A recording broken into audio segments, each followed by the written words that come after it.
Assalamualaikum warahmatullahi wabarakatuh. Sebelumnya perkenalkan, nama saya Hauriska Lukmanitias dengan NIM 2109102001040 dari Prodi Ilmu Administrasi Negara, Fakultas Ilmu Sosial dan Ilmu Politik, mata kuliah Pengantar Manajemen dan Kewirausahaan kelas P1. Pada kesempatan kali ini, saya akan mempresentasikan hasil kerja saya yaitu rencana kegiatan kewirausahaan yang saya pilih yakni bisnis perorangan dengan judul berjualan ketan susu sebagai peluang bisnis di masa muda sekaligus pandemi COVID-19.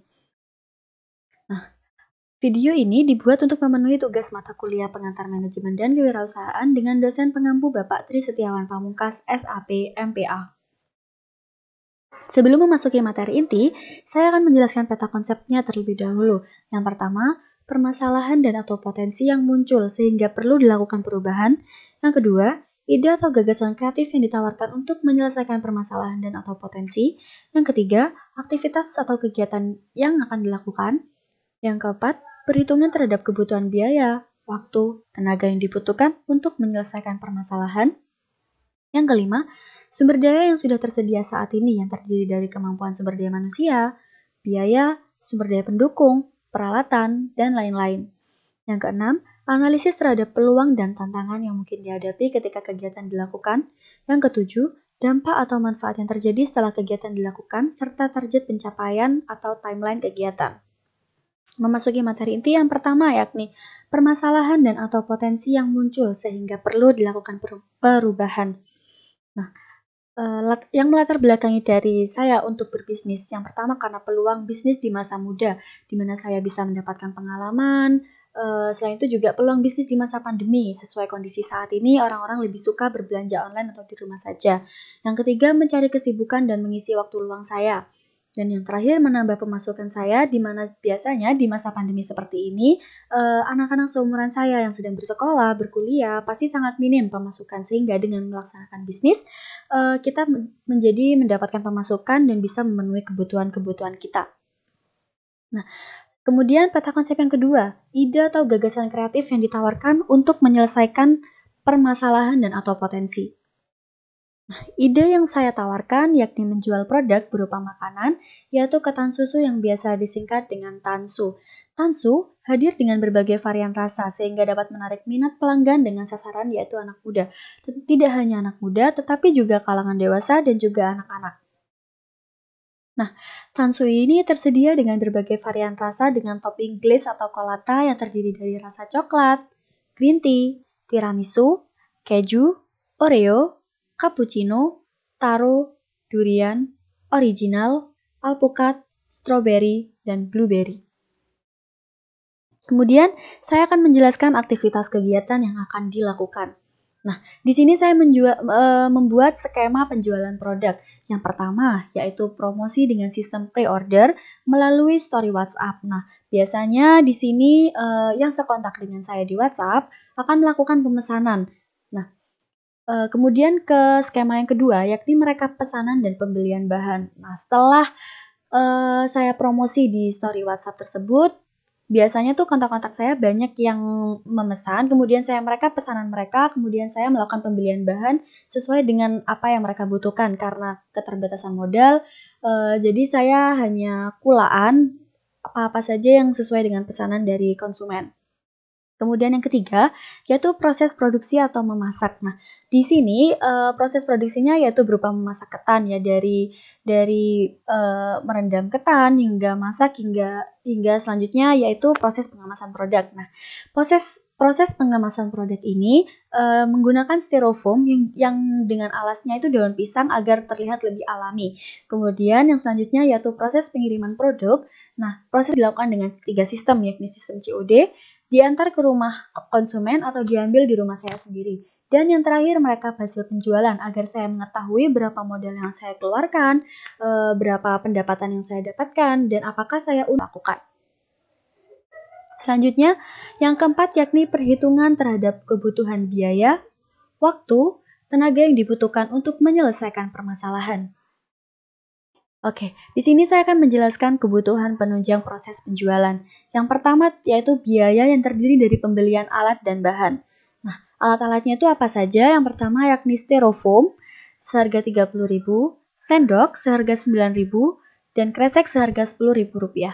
Kemudian, tidak hanya alat, saya juga membeli bahan-bahan yang terdiri dari topping seharga Rp10.000 per varian, ya, kemudian susu, keju, dan Oreo. Nah, perlu diketahui, alat dan bahan ini tidak digunakan dalam sekali produksi, melainkan hingga 3 hingga 4 kali produksi. Nah, selanjutnya saya akan menjelaskan mengenai waktu. Nah, di waktu ini yang pertama yakni pre-order selama 1 hari, kemudian produk ready 1 hari setelah tutup PO, yang ketiga proses produksi hingga pengiriman selama 1 hari. Kemudian yang terakhir yakni tenaga yang dibutuhkan. Di sini saya membagi menjadi 3 bagian, yaitu bagian promosi dan rekap pemesanan yang dilakukan oleh saya sendiri. Kedua, bagian produksi hingga pengemasan yang dilakukan oleh saya sendiri juga dibantu dengan ibu saya. Dan yang ketiga, bagian pengiriman yang dilakukan oleh saya sendiri dan juga ibu saya. Nah, oke, selanjutnya saya akan menjelaskan pada poin kelima, yakni sumber daya yang sudah tersedia saat ini, yang terdiri dari kemampuan sumber daya manusia, biaya, sumber daya pendukung, peralatan, dan lain-lain. Nah, di sini terdapat unsur-unsur manajemen dan ketersediaannya. Yang pertama yakni man. Yang tersedia yaitu saya dan keluarga saya, terkhusus ibu saya yang sudah membantu saya dalam berbisnis ini. Kemudian yang kedua, money, yaitu modal sebesar 250.000 yang saya gunakan untuk kulaan alat dan bahan tadi. Kemudian yang ketiga, mesin yang tersedia yakni kompor dan alat-alat masak lainnya. Kemudian yang keempat, metode dengan menggunakan sistem PO dan pengiriman produk. Seperti yang sudah saya jelaskan sebelumnya, pengiriman produk yaitu dengan cara COD, diantar atau diambil di rumah saya. Nah, tidak lupa juga terdapat market. Nah, pemasaran ini saya lakukan melalui WhatsApp status, Instagram dengan sasaran utama anak muda yang seusia dengan saya. Oke, pada poin ke-6 selanjutnya saya akan menjelaskan analisis terhadap peluang dan tantangan yang mungkin dihadapi ketika kegiatan dilakukan. Analisanya yaitu terdiri dari peluang dan tantangan. Yang pertama, peluangnya. Peluangnya yang pertama yakni tampilan makanan yang menarik minat, sehingga dengan mudah dapat menarik minat pelanggan pula. Saya berusaha untuk membuat tampilan Tansu itu menjadi lebih menarik dengan berbagai varian rasa yang berwarna-warni, sehingga terlihat lebih cantik dengan kemasan yang dapat menarik minat para pelanggan atau konsumen. Kemudian yang kedua, harga yang terjangkau dan masih jarang yang berjualan makanan ini di kota saya. Nah, di sini saya akan menjelaskan harga-harganya terlebih dahulu. Nah, untuk harga yang paling murah yakni rasa original atau ketan bubuk itu seharga Rp5.000. Kemudian, apabila menggunakan topping, maka saya akan memberikan harga seharga Rp6.000. Kecuali untuk keju, pada varian rasa keju akan lebih mahal Rp1.000 yakni seharga Rp7.000. Nah, tidak hanya itu, para konsumen bisa request. Mereka bisa request dengan mix rasa. Jadi mereka bisa mix 1 hingga 4 rasa. Apabila mixnya tambah 1 rasa, maka konsumen hanya akan menambah uang sebesar Rp1.000. Kecuali untuk keju, maka konsumen akan menambah harga Rp2.000. Nah, saya kasih contoh nih ya, misalkan saja para konsumen yang membeli Tansu dengan topping rasa coklat green tea, maka konsumen hanya perlu membayarkan senilai Rp7.000. Akan tetapi, apabila konsumen memesan dengan varian rasa coklat keju, maka konsumen perlu membayarkan sebesar Rp8.000. Nah, di sini bisa dilihat bahwa harga yang saya tawarkan untuk varian rasa keju lebih mahal Rp1.000. Kemudian selanjutnya, yang ketiga yakni sistem pengiriman produk yang memberikan kenyamanan para pelanggan. Nah, biasanya pada sistem PO, ketika konsumen memesan kepada saya akan memberikan penawaran apakah produk yang saya jual ini akan diantarkan dengan sistem COD atau diantar ke rumah alamat konsumen dan atau diambil di rumah saya sendiri. Nah, biasanya apabila diantar ke rumah konsumen, saya akan menggunakan sistem ongkir juga. Nah, ongkir yang saya berikan juga tidak terlalu mahal, yakni sebesar Rp1.000 sampai Rp3.000 saja. Nah, kemudian yang keempat, proses pemesanan dan pengiriman yang cepat, di mana biasanya apabila pemesanan dan pengiriman yang cepat ini akan memberikan kepuasan tersendiri terhadap pelanggan, sehingga membuat peluang bisnis saya menjadi dikenal dengan pelayanan yang cepat itu. Kemudian, tidak hanya peluang yang saya dapatkan, tetapi juga ada tantangan yang akan saya hadapi. Nah, yang pertama yakni rasa manis membuat pelanggan cepat bosan. Yang kedua, tidak bisa membuka PO setiap hari karena keterbatasan waktu dan tenaga. Nah, keterbatasan waktu dan tenaga di sini yang dimaksud karena ini bisnis saya sendiri, jadi yang bekerja hanya saya dan ibu saya. Kemudian keterbatasan waktu itu karena saya sedang berkuliah dan banyak sekali kegiatan sehingga saya tidak bisa membuka PO setiap hari dan membuat pelanggan bertanya-tanya, kapan saya akan membuka PO lagi. Nah, tetapi ketika saya membuka PO terus-menerus, pelanggan biasanya akan semakin berkurang, dan berkurang. Nah, kemudian yang ketiga, request pemesanan pelanggan yang terkadang sulit dihandle. Mengapa? Biasanya di sini request pemesanan pelanggan itu berupa mereka meminta ketan yang hangat. Nah, itu akan sulit dihandle oleh saya dan itu tidak bisa dilakukan oleh saya. Sampai sekarang pun saya belum menemukan jalan keluarnya. Kemudian yang terakhir, dampak atau manfaat yang terjadi setelah kegiatan dilakukan serta target pencapaian atau timeline kegiatan. Nah, pertama saya akan menjelaskan dampak terlebih dahulu. Dampaknya yaitu saya dapat memperkenalkan bahwa makanan tradisional berupa ketan ini masih ada dan sangat bisa dinikmati, tetapi dikemas dengan lebih modern.